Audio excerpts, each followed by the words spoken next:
Hey guys, what's up? Lone Berserker here, and this is a commentary 1 versus 1 of Pontus versus Gate. I am playing as Pontus and going up against Gate. And in this video, I'm actually using another experimental build as Pontus. That's sort of like the last one, but not quite.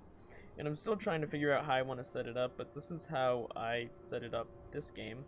I've got 2 naked swords behind 2 pikemen, backed up by a Pontic Noble Cav, Royal Cav, and a Cappadocian. I have 3 Cappadocians.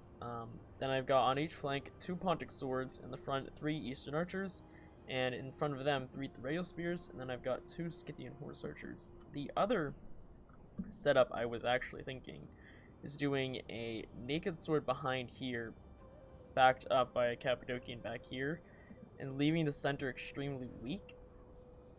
But the problem is the center can be countered so easily if it's just pikemen, because they can just get focus fired by archers, and when we only have Eastern Archers, it's not really going to end well. And if you're wondering why I brought Eastern Archers instead of Slingers, well, they do more damage. That's about it. They do more damage, they die quicker. They're probably the worst unit. Well, they are definitely the worst unit, but they do more damage, that's basically it. And that's the only reason I will ever bring them, is for the extra damage that they do. But they die way too fast to be efficient. And Gate here has 2 Spear Horsemen, 2 Noble Horsemen, 2 Axe Warriors, 3 Noble Swords, 3 Thracians, and 3 Falksmen. Kind of an odd build, but it could definitely work and be effective against me. Oh, he has 2 Bow Horse. Now I'm going to charge him here, taking this fight on. And I'm going to try and immediately back it up with my Cappadocian, because, you know, I was close to my army, so I thought I could get it in real quick. I failed to do that, but I get some good kills on him as he runs away, though I take a lot of casualties in this unit. But it was sort of even. Both of his units got dropped halfway, almost, but I lost this one almost entirely, and this one's down to 60. It was close, I could have done it better, but this unit actually didn't even get into melee correctly. I don't know what I did, but I did not do it correctly. So immediately I realized that I have a range advantage here. I can counter his 3 Peltas with my 3 Theraio Spears, and I can counter, well, not counter, but I just have the advantage in general with my Eastern Archers. So I'm immediately going to start plucking away at these Dacian units here. Now, Axe Warriors obviously aren't the most effective unit against my army here. The most dangerous unit I gotta worry about are definitely these Noble Swords, but for now I was fine with just taking shots at this Axe Warrior. And you can see the skirmishing in the back is actually not really going into my favor. But I am going to move forward, and I'm going to start targeting his Noble Sword here, which is obviously the much more efficient target. And you're going to see how this Noble Sword gets obliterated quite quickly.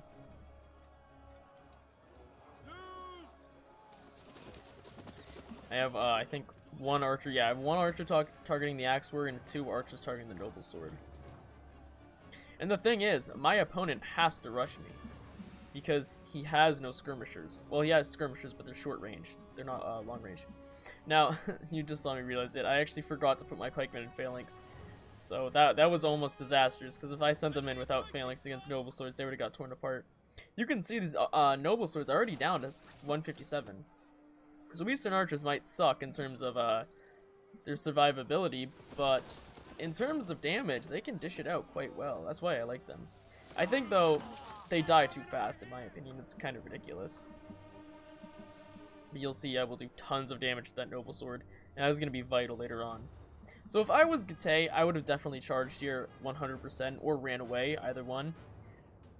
Probably charged that, but at the same time, when you look at his army, he's got these Falksmen, which are going to die on impact against my Pontic Swords. They'll kill a lot of them, but they're just going to eventually lose. If he doesn't back that up correctly, that could be very devastating. So he kind of has to be defensive here just because of his army. Now I am going to peel this flank off here to start putting pressure on him. So my plan was to keep the line bent and sweep this way with this flank. And immediately I'm going to start putting more pressure. Now this was a mistake by him, so I'm going to throw at these Thracian Peltas. Now he's going to charge. The problem is you'll see it right away, and I'm going to do it right away. I've got a Theraio Spear here that's just going to shoot into him, and I'll use this Theraio Spear just to block him. And it'll give my archers even more time to shoot his Peltist and Noble Swords.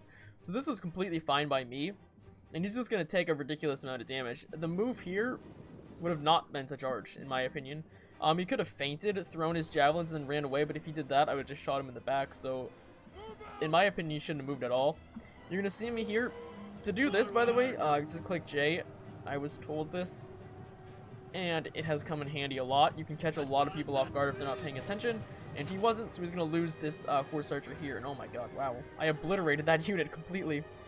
Oh wait, no, and one guy lived. There he goes. Does he get away? Probably, yeah. And that one is very hurt, and it's not going to be able to do much damage. So yeah, to turn your unit around discreetly like that, just press J. It's very useful. And you can see I'm going to put more pressure on him by moving my Theranospear up closer. And now I'm going to start shooting the Falxman, and look, you can see he already went down by 16 men. Falxman just die way too fast. This unit was so underrated. Not underrated, just, it wasn't given when it should have been given. And you can see, so he's down one Noble Sword completely by this point. It's way too hurt to be effective, and you can see I am just piling on the arrows at this point. And then I'm going to make sure my Theranospear comes closer, and you can see I'm going to start putting pressure on him here and moving all my units in. And that Axe Warrior actually lasts way longer than I thought it would, but it'll eventually die. And yeah, you can see that Noble Sword dies there. So we're going to fight here. This is a big mistake by him. He takes on my Cappadocian. About the only reason he should have done that was the Thracian Peltas were nearby, but the problem is I'm immediately backing it up by with Pontic Swords. I'm going to charge that Noble Sword. There's only 28 of them, and my Theranospear will actually take quite a bit of damage before finally bringing him down. You can see I'm going to Javelin the Thracian, and he's going to move up with his Falxman, and you'll see here that his Falxman are going to do a lot of damage. That Javelin volley is devastating right there. So his Falxman will do a lot of damage, but they're just going to get torn apart in the end. Yeah, you can see, look at that. They're winning on the charge very efficiently. But look at this, they're already taking more casualties. So yeah, they definitely win on charge. Falxman are a cool unit. By the way, I won so fast I didn't even realize that my Cappadocian was just casually chasing down his unit. And yeah, it gets another Javelin volley on me with those Thracians. I'm going to run my Theranospear through this gap and either attack the Thracians or just do some more damage. Now, problem here, I make a big mistake. He's going to shoot my Pikemen and Naked Swords with his Peltist, but you can see just how effective this combo is being. This Noble Sword is already down to 127. My Cappadocian comes through and hits that unit, and you can see the Falxman are already broken, so this flank is mine, and I can come and sweep around this area. Huge mistake I make here. Immediately with that breakthrough, I should have had my general around this way.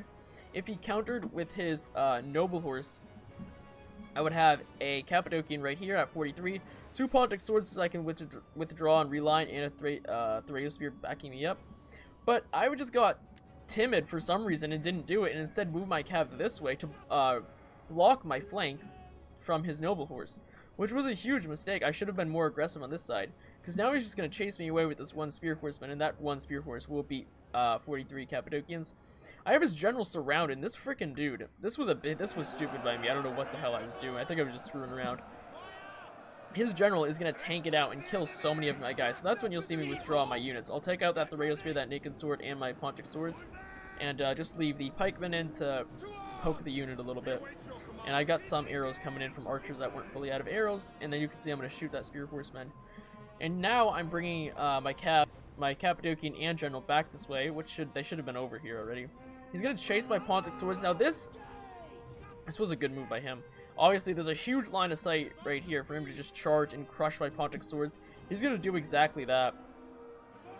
This Noble Sword is losing, though. He gets a good Falx charge on my Pontic Swords. That was nice. And I'm going to throw my general in. Now, he charges over here, but I got way too many units for him to do this. This was a mistake. You can see I'm immediately going to charge him there. And that charge on my general is going to destroy that Falxman quite badly, actually.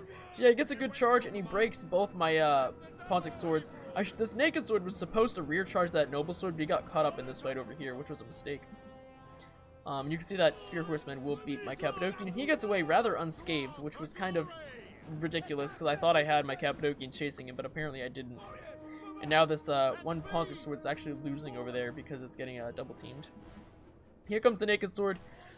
I'm going to try and charge that general unit. I do get a rear charge with my Theranospear onto that Spear Horseman, so that unit will die.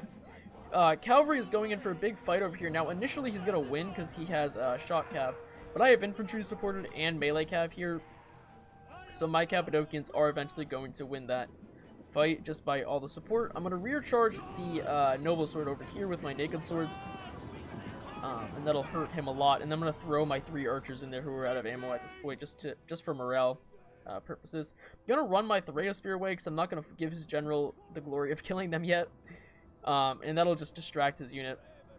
He gets out again with his noble horse, despite me rapidly clicking and trying to get an attack on this shot cav unit. But I do bring this one down. He's already down to 53 and he's losing that fight, so we will eventually lose. Good rear charge on my units by him.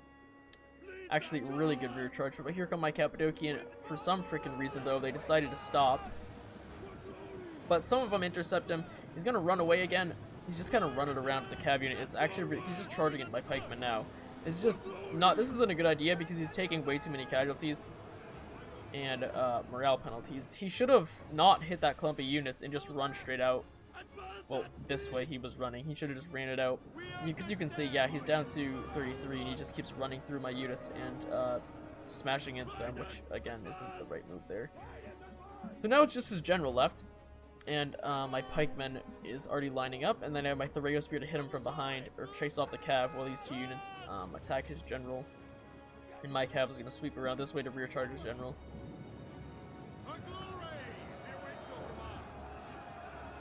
So this army, I don't know about it. It's weird. I like it, but at the same time, I didn't even notice these 2 units came back, actually. They might have been useful. At the same time, I'd have to try it again. This is my first time using it. This time he actually just blatantly pulled through my Cappadocian and charged my Naked Warrior, which was kind of ridiculous, but I'd have to try it again. I didn't mind it. I liked it quite a bit, but I think the Naked Swords should be put behind the Pontic Swords. That makes the most sense to me to make my flank stronger. Again, though, that's just going to weaken my center. Though I would have to try this again to see how it worked, because this is my first time, so we'll see. So my general did alright, didn't really get a lot of kills. My Cappadocians, though, did very nice. Scythians did okay. Archers did freaking amazing. Look at the kills on these guys. And then one of the Naked Swords did really nice. I kind of misused them, and they did get shot by Peltus. That wasn't really my fault, but I should have probably focus fired the Peltus, but I was focus firing the Noble Sword, so it was basically a choice at that point. Pikemen didn't do a whole lot, and they're not going to. They're just basically a road stop for any charging units, and you kind of need them because they're good support units, or frontline units, for just holding units in place. They're not going to get a lot of kills, though. Pontic Swordsman did great and got a ton of kills there. Oh, this one didn't, but these 3 did. Though those kills weren't the greatest. They were against Felksmen, but that wasn't bad. Some were against Noble Swords and Axe Warriors. The Thraeospheres did a magnificent job, getting tons of kills, too. Gatei's general did really nice, got 153 kills. Bow Horsemen did pretty good. Noble Horsemen, it did really nice. The Spear Horsemen, though, very lackluster there. And then this freaking Thracian Peltus got 168 kills, which is really nice. And the Felksmen did okay. Those aren't bad kills, honestly. If you're cycle charging the units, so like if you have like a good spear unit in front of the Felksmen and cycle charge the Felksmen, they'll get a ton of kills. And the Axe Warrior's not the greatest, and one of the other Noble Swords doing nice, but this one has got shot to death too much. So I think my opponent should have charged me. I think he would have a lot more success because he would have caught me off guard, and I wouldn't have had an answer to the Peltus. Although I could have just shot them. That would have been my answer. That would have stopped me from using my arrows against his Noble Sword, so he would have had a lot more success if he had actually just charged me from the beginning. But that's kind of what happens when you play passively against an opponent who has better ranged units than you. I also had a bigger army. I had 480 more guys than him. And that is important. 3 extra units is very important. I don't like this Gatei army that he brought at all. You kind of need 19 to 20 units.